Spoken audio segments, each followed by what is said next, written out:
This is Real Life, and I'm Eric Godfrey. What do you think about when you hear the word mercy? Does some past circumstance or happening in your life quickly come to mind? An ancient Roman legend tells about a slave by the name of Androcles. He has run away from his master, and during his journey he takes shelter in a certain cave, which turns out to be the den of a wounded lion. Androcles is terrified, yet he finds the lion whimpering because of a large thorn that is embedded in one of its paws. Androcles removes the object, forces pus from the infected wound, and bandages it. As a result, the lion recovers. It becomes like a domesticated dog, wagging its tail, and even brings home food that he shares with the slave. After several years, Androcles desires to return to his home. When he does, he's imprisoned for his previous crime of running away and is condemned to be devoured by wild animals in the Circus Maximus of Rome, the chariot racing stadium. The beast that is let out to prey on him happens to be the same lion that he showed compassion to. Instead of pouncing on Androcles, the lion comes to his side and licks his hand. The crowd and the emperor gaze in unbelief at the reunion, and the emperor pardons the slave on the spot, having witnessed the power of friendship. The story goes on to say that people used to see Androcles with a lion attached to a slender leash walking through the streets. When people would meet them, they would say, "This is the lion, a man's friend. This is the man, a lion's doctor." In Exodus 34, Moses ascends Mount Sinai a second time with a second set of stone tablets that the Lord is going to write on. And in verse 5 to 7, we read this: "The Lord came down on a cloud, stood with him there, and proclaimed his name Yahweh.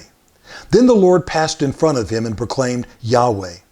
Yahweh is a compassionate and gracious God, slow to anger and rich in faithful love and truth, maintaining faithful love to 1,000 generations, forgiving wrongdoing, rebellion, and sin.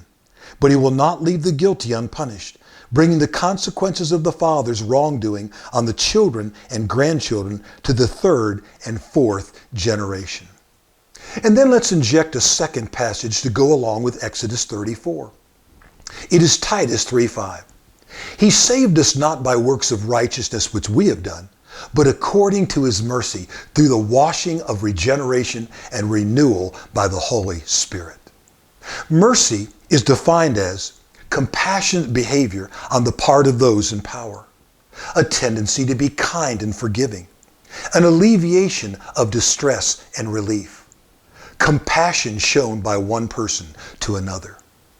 We read in Exodus 34 where God revealed his nature to Moses. And in just 2 verses, verse 6 and 7, he gives 6 expressions of his mercy and only 1 expression of his judgment and wrath. That's a ratio of 6 to 1. God speaks 6 times more about mercy than he does about wrath. In Micah 7:18, it says, "God delights in mercy." But did you know that we can't find 1 verse in the Bible where it says that he delights in wrath? Here is a pure biblical definition of mercy. It is withholding the judgment that one deserves. I believe those 6 words perfectly define God's mercy towards us. There's a biblical principle called law of first mention. It is defined as where a word was first used. The word mercy was first used in Genesis 19, when Lot was being spared from the judgment of God which is about to fall on Sodom and Gomorrah. In verse 16 it says, "And while he lingered, the men lay hold upon his hand, the Lord being merciful to him." And then in verse 19, Lot himself says, "Behold now, your servant has found grace in your sight, and you have magnified your mercy." Let's be honest. Lot was a flawed and sinful man. He had drifted and became comfortable living in Sodom. He even became an official of the city who sat at the city gate, yet God showed him mercy. And if we are honest with ourselves, each one of us are just as sinfully flawed as Lot was by our very nature. Look back at the bad decisions we have all made in life, or thoughtless things we have said or done to others. None of us were born a saint. We are made into saints. Ephesians 2:4 and 5 says, But God, who is rich in mercy, because of his great love with which he loved us, even when we were dead in trespasses, made us alive together with Christ. Paul states in 2 Corinthians 1:3 that God is the Father of mercies and the God of all comfort. So our God is the Father or originator of all mercy, and we are the constant recipients of his mercy. God's mercy is his goodness and love shown towards people who have no way out. In Exodus 25, verses 17 to 22, God commanded Moses to build a mercy seat of gold. The mercy seat was the place of atonement, where the high priest sprinkled the seat 7 times with blood on the Day of Atonement for his sins and for the sins of the people. Present day, this day is known as Yom Kippur. It is interesting that mercy seat is mentioned 7 times in the Exodus 25 passage as God instructs Moses what to build. 7 in the Bible is, as we know, the number for perfection. God is perfect, and he has a perfect plan to rescue us from wrath by his mercy. Further, the mercy seat represented the throne of God. No earthly priest could sit on it or occupy it ever. But then one day, Jesus came to earth. Hebrews 2:17 records, he had to be made like his brethren, that he might be a merciful and faithful high priest to make propitiation for the sins of the people. Jesus became our atoning sacrifice to satisfy the wrath of God upon us. In other words, the perfect God, Jesus, our great high priest, took his perfect sacrifice, his blood, and offered it at the throne of our merciful God.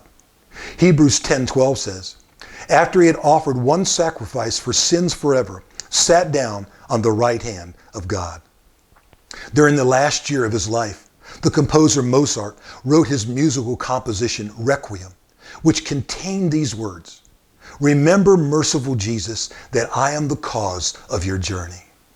After the flood, God made an everlasting covenant with Noah and gave the sign of a rainbow, a constant reminder to men that he will never again destroy the earth by water, by a flood. That rainbow represented the mercy of God. The flood was the wrath of God, and the rainbow is the covenant of mercy to mankind. In the first book of the Bible, Genesis, the flood story is recorded that tells us about that rainbow. In the last book, Revelation chapter 4, verse 3, God is pictured as the king whose throne has a rainbow around him. Our God is the first and the last, the beginning and the ending, and throughout it all is a God of mercy. Lamentations 3:21 to 23 says, this I recall to my mind, therefore I have hope. It is because of the Lord's mercies that we are not consumed, because his compassions fail not. They are new every morning. Great is your faithfulness. God in his mercy sustains us, feeds us, clothes, provides, comforts, protects, heals, and forgives. And in spite of all of our human hiccups of ungratefulness, complaining, and selfishness, great is his faithfulness. I'm reminded of Matt Redman's recent song titled Mercies. It says, in brokenness and wandering, through all my fear and unbelief, your faithfulness appears to me again. Through mountaintop and valley low, in every season this I know, your goodness like the dawn will break again. All your mercies rising in this heart again, and my soul begins to sing. They are new every morning, new every morning. Great is your faithfulness.